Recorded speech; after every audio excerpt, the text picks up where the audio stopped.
has been predicted to be a real top-tier SEC team, a win is a win in the SEC. Who knows what this SEC win does for the MU players emotionally, psychologically, and mentally for upcoming games. Mizzou's 29-21 had a little bit of everything for the Tigers. It was, though, always a close game throughout the game. Tied with a scoreless game after one quarter, at half it was Gamecocks up 14-12. But after three periods, the 2-point margin still stood, as Carolina was still ahead 20-18. But Mizzou outscored South Carolina 11-0 in the final quarter. What a good win with a back-and-forth game to watch and play as a spectator and coach or player. Next chapter. MU had a strong running game throughout this entire game. That's generally vital to a strong offense that doesn't want to get predictable and fall on key downs late in the game. Ahmad Hardy and Jamal Roberts led the charge this week with big yards, especially in the second half, to spark the comeback win. Jamal Roberts' 16-yard touchdown scamper gave the Tigers the lead in the fourth quarter. But Mizzou's defense was also strong as they made a critical stand later in the fourth quarter, as well as a couple of 3-and-outs earlier in the second half. Those 3-and-outs get the offensive team back on the field again. MU piled up 285 yards on the ground. That's a really good sign. In order to win, you got to be able to run the ball. Next chapter. Another good sign was five-star kicker Robert Meyer from Colfax, California. If you're like me, I had no idea where Colfax, California is. It's in Northern California, 150 miles northeast of San Francisco. I'm really sure his skills will become more and more significant as the 2025 season unfolds against stronger teams with closer scores. I don't see his skills falling at all. Let's not get too excited about Mizzou having an unbeaten record at this point in the season. Right now in the SEC, none of the contenders have lost. There are 8 teams with a perfect 4-0 unbeaten records at this moment, as week 5 of the football season is coming up this weekend. Most teams, like Mizzou, had an easy ride in their non-conference wins, with maybe one real opponent. So in a sense, Mizzou is in the middle of the pack, but they haven't lost a game yet, so go Tigers. Speaking of falling into action, I don't think Arkansas from the SEC has recovered from last Saturday's stunning 32-31 loss to Memphis. It's absolutely shocking. Memphis is much more known for its basketball than its football. The win for them was a program uplifter for sure. Now, I must say that I had no idea that Memphis was 11-2 and 10-3 in football in the last 2 seasons. They play in the American Athletic Conference. It is a D1 conference, but surely not the same level as the SEC or the Big Ten. I would say, however, that there are some familiar D1 names in this ACC conference. The teams in the conference are Charlotte, East Carolina, Army, Florida Atlantic, Memphis, who we're talking about, Rice, North Texas, Southern Methodist University, South Florida, Tulane, Tulsa, UAB, and UTSA. In this particular game, Memphis was trailing Arkansas by 18 points midway through the second quarter. It looked like the Tigers were going to suffer their first loss of the season. But Memphis rallied and scored 20 or more points now in 44 consecutive games. If you like offense, this was your game. One college football expert actually now has Memphis reaching the college football playoff at the end of the season.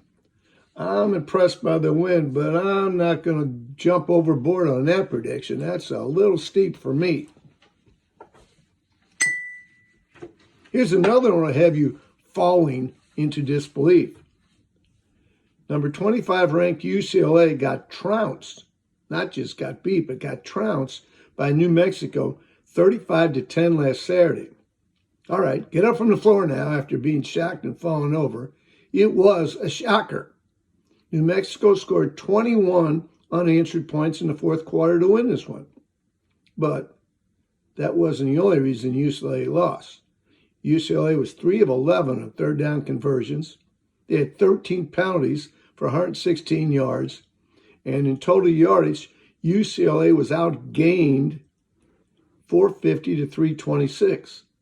The more I write this, the better Mizzou game is looking to me right now. And one is maybe the biggest of all fall of all. Florida State 31, Alabama 17. Now, Florida State has been a strong program for many years. But somehow I still expect, and certainly all the Alabama fans certainly expect, Bama to roll over every opponent each Saturday. But that's not the way football is in Alabama any longer. But as we look at the MLB baseball outside the Cardinals, there is one team that's really falling at the end of the season, the Detroit Tigers. Tigers have been in first place in 2025 for most of the season. To be exact, 182 days as of September 21st. In fact, on July 9th, they still had a 14-game lead in the American League Central. But in the sports world, that's a long, long time ago. They've been the, quote, talk of the league for the last 3 months. But the Tigers are falling currently. The Tigers were 1-9, including 6 losses in a row from September 11th through the 21st. As I write this, on September 24th, Detroit is 85-72 for the season and tied for the AL Central lead over the charging Cleveland Guardians.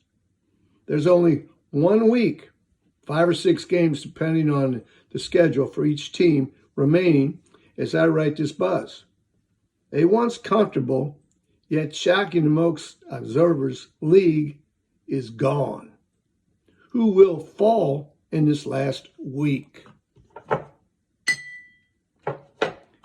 But how did Detroit jump so high this year in the first 5 months? That might be crossing your mind. As always, strong pitching, led by Tariq Skubal, who has piled up a fantastic, yet very quiet to most sports fans, season on the mound with 30 starts, 20 quality starts. He owes a 13-5 one-loss record. He's number 2 in the American League with 233 strikeouts. He's only given up 30 walks and has an unbelievable 2.23 earned run average. That is really unbelievable in this day and age. He's permitted only 30 walks all season and has an American League leading 1.4 walks per 9 innings. What a season. Wow.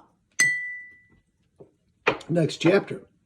Generally, in order to have a really good season, you do need an ace like Skubal to make it work.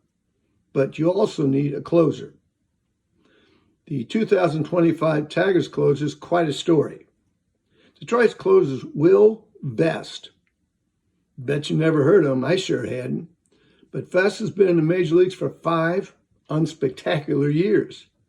He was drafted by Detroit in 2017 in the 12th round. That tells you something right there.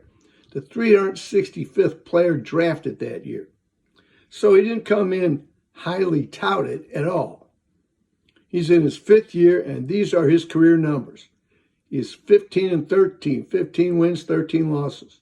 He has 26 saves in his 5-year career, 38 holds, and 17 blown saves. Yet, 2025 is different for him. This is his first year as the primary closer. What an elevation. He has posted 21 saves this year with 3 holds, 7 blown saves, He has 5 saves in the total MLB career prior to this season. The question for the final week is, will Detroit continue to fall and fall badly, or hang on to the lead they've had all year? Well, thanks for your time. Please post your thoughts on any of the topics. It's great reading your thoughts on the topics. Thank you, and so long for till next week.